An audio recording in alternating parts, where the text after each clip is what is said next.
बड़ी साफगोई से शैलेंद्र जी, सुनील शुक्ला जी ने बिल्कुल दोनों पक्षों को, जो विपक्ष में है और सत्ता पक्ष में भी, उन्होंने पूरा कुठाराघात किया कि ये सिर्फ सियासी है, वोट की बात है।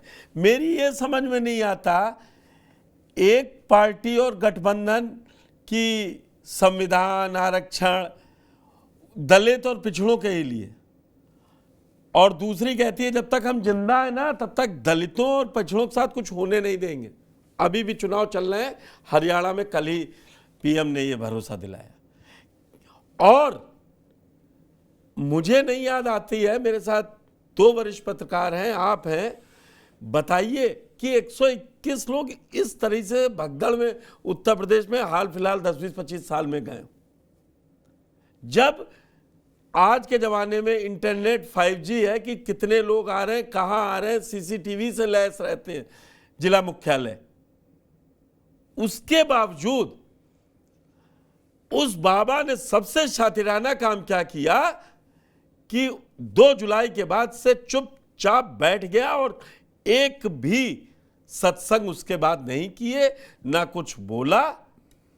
और देखिए 2 महीने 3 महीने के अंदर वो बिल्कुल निर्दोष हो गया।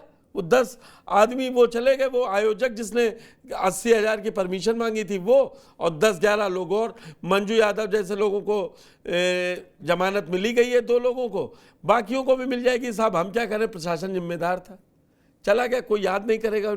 और पीडीए के लिए जान दिए घूमते हैं अशोक यादव जी। एक इनकाउंटर हो जाएगा तो उसमें पीडीए ढूंढ लेंगे। लेकिन इसमें भी मंजू यादव हैं।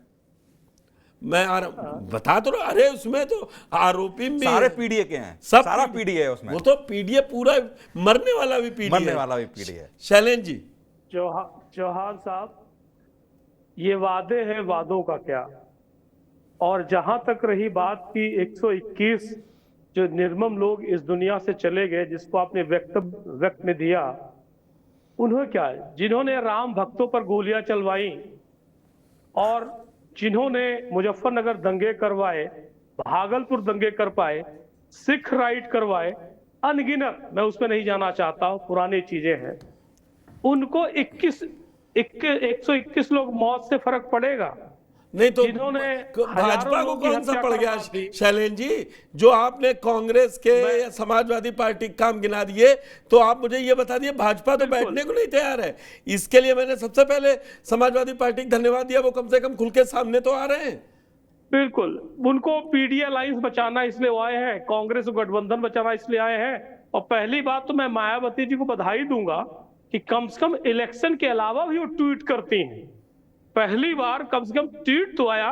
प्रजातंत्र में विपक्ष की भूमिका जो होती है बड़ी महत्वपूर्ण होती है, जनता की आवाज होता है, वो जनता का एक तरह से उत्कर्ष, जनता की आक्रोश को दिखाता है। वो कम से कम मायावती जी बोली, ये बड़ा महत्वपूर्ण विषय है। रही बाबा की बात, तो संविधान भी हमारा कहता है कि अंधा अनुगत, अंधविश्वासी नहीं होना चाहिए, अंधविश्वास को हटाना चाहिए। और उसके लिए कार्य प्रगति है, लोग अवेयर हो रहे हैं, शिक्षित हो रहे हैं। एक वर्ग जहां नाम लिया, पीडीए बचाने के लिए बाबा को क्यों नहीं बनाया गया, उसके एक कानूनी पहलू समझ लीजिए आप। जैसे उसी तरह की बात है, जिस तरह से मैं एक आदमी अपनी बेटी का ब्याह करता है या लड़के का ब्याह करता है, उसकी पूरी जिम्मेवारी होती है कि उसके जो गेस्ट आए हैं उनकी रक्षा, सुरक्षा और एक अच्छे तरीके से उनके साथ व्यवहार किया जाए। बाबा वहां एक गेस्ट स्पीकर के रूप में आए थे, एक रिलीजियस गुरु है, वो अलग बात है, प्रोफेसर भी हो सकता था। शैलेंद्र जी, ऐसी चीज डिफाइन कीजिए जो ऐसा, मैं कम से कम उसको, वो गेस्ट स्पीकर थे, अब वो प्रमाण रखे हैं ना, वो कह रहा है चरण रज लेके जाइएगा। बिल्कुल, प्रशासन के साथ मौजूदा सरकार भी यही समझ गई, चरण लेने चली गई। चरण, वही अंधविश्वास जो मैंने पहले बोला, वो चरण रण है। अगर इसमें एक केस बनता है दोनों के म्यूचुअल एबेटमेंट का, उनका जो चरण रज शब्द है, सबको पता है कि जब भगवान विष्णु और भगवान शंकर, भगवान राम के चरण रज काम नहीं आए इस देश के, तो बाबा के काम नहीं आएंगे। बहुत सारे बाबा थे आज अंदर अच्छा, भी हैं, मुझे एक कुछ लाइन में बाहर बता भी दीजिए, घूम मैं रहे हैं, कुछ फिर आते डॉक्टर जाते सुनील हैं। कौशिक को अभी लंबा उस पर बोलना है, इसीलिए मैंने इनको सबसे आखिरी में रखा हुआ था। आपको लगता है ये बिल्कुल सही रहा, बाबा के खिलाफ चार्जशीट नहीं हुई, चार्जशीट में नाम नहीं आया? एक पॉलिटिकल जो अवधारणा है, या मैं कहूं पॉलिटिकल ट्रायल और क्रिमिनल ट्रायल में केस ट्रायल बड़ा अंतर होता है। मैं एडवोकेट हूं, मैं जानता हूं, इसलिए मैं बताऊं पॉलिटिकल ट्रायल के आपसे नहीं, आपको मालूम है ये मैं तब चर्चा कर रहा हूं बैठ के, पॉलिटिकल ट्रायल वाली चर्चाएं हो चुकी कि क्या जिम्मेदारी है। इन सबने डेलीगेशन भेजे थे और सबसे पहले मुख्यमंत्री पहुंचे थे वहां पर, सारे राजनीतिक दलों ने। शैलेंद्र जी, वो जो अभी सुनील शुक्ला जी ने एक बात कही थी ना, सिविल सोसाइटी नाम की एक चीज होती है।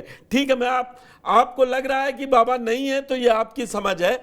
मैं डॉक्टर सुनील कौशिक के पास जाऊंगा।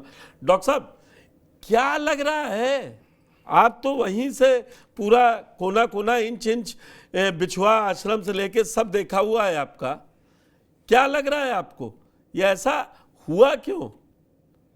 और जो सुनील शुक्ला जी ने बात उठाई वो कितना मौजू है?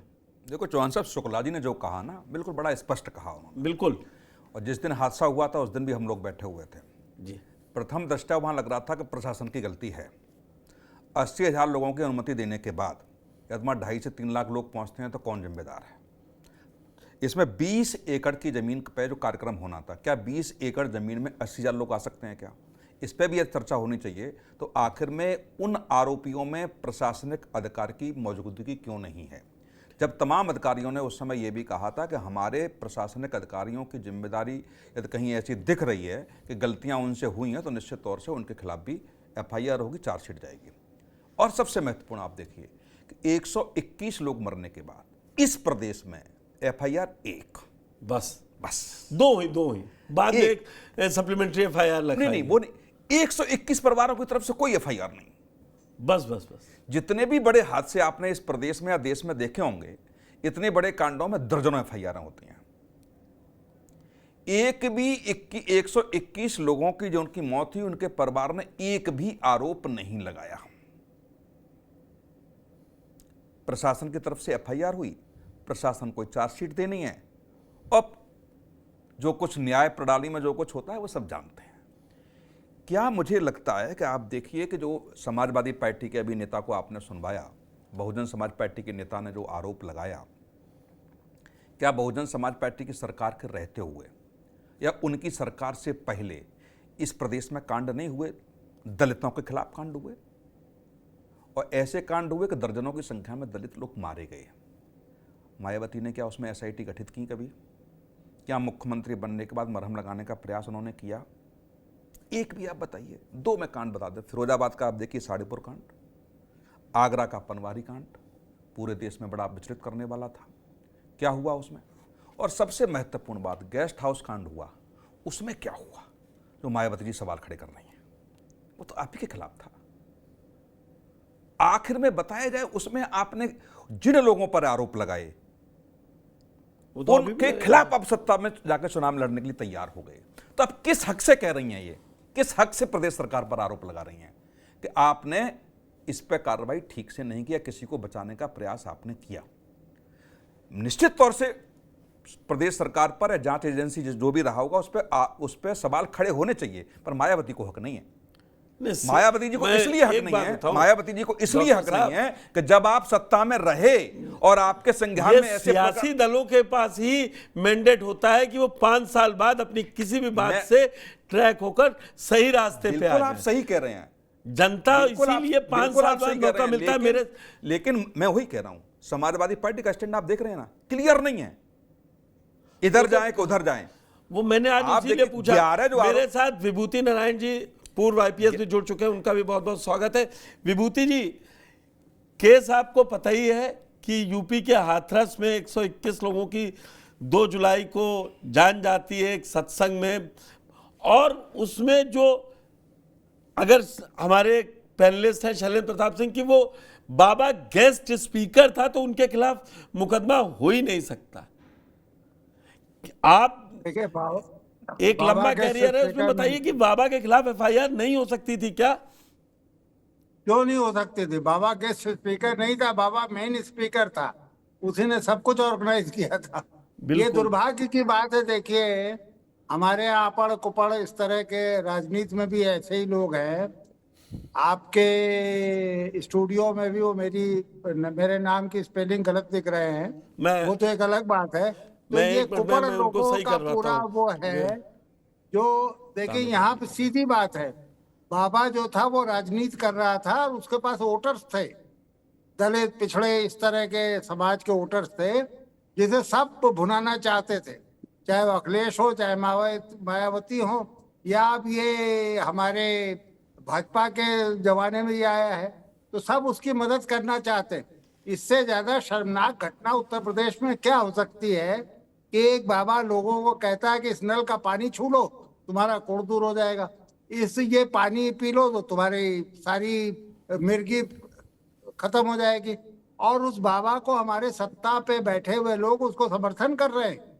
आप सोचिए, ये जो लोग मरे हैं, ये बहुत बढ़िया अभी कहा एक पैनलिस्ट ने कि भाई जो पीड़ित है वो तो कोई एफआईआर कर नहीं रहे, वो नहीं करेंगे क्योंकि वो खुद ही उसी अंधविश्वास से पीड़ित हैं।